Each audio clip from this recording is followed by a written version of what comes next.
Tuloy-tuloy ang paghahanda sa New York Times Square sa Amerika para sa inaabangang New Year's Eve ball drop.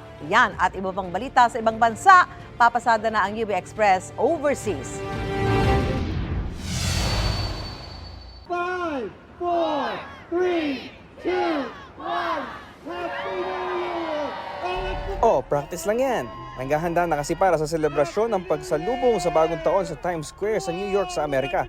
Magpapasabog ng mahigit 1 kilong bigat ng confetti mula sa stage at mga katabing gusali sa mga manonood para sa inaabangang ball drop sa New Year's Eve.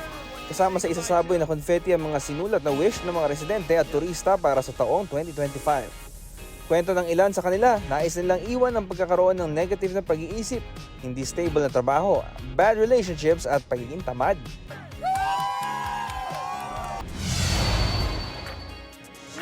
Sa Peru, nagpalitan ng mga suntok ang mga lumahok sa 2-day Takanakoy Festival na nagsimula noong Christmas Day sa Chumbivilcas Province.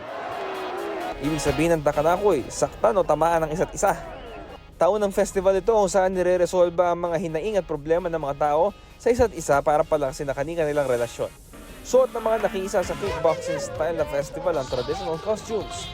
Madalas nagtatapos ito sa mga pagkakasunod ng mga sumali. Sa Brazil, marami ang nagsama-sama sa iconic Copacabana Beach para magbigay pugay sa Afro-Brazilian sea goddess na si Yemanja. Taunang tradisyon ito na ginagawa bago ang salubong sa bagong taon. Napuno ng kantahan at sayawan ng selebrasyon. Nag-alay din sila ng mga bulaklak, liham, alcoholic drinks at beauty products bilang regalo sa sea goddess. Paniwala nila makakatanggap din sila ng mga blessing. Piling ng mga tao sa sea goddess ang kapayapaan para sa year 2025. Ito ang unang balita, Bam Alegre para sa GMA Integrated News. Gusto mo bang mauna sa mga balita? Mag-subscribe na sa GMA Integrated News sa YouTube at tumutok sa unang balita.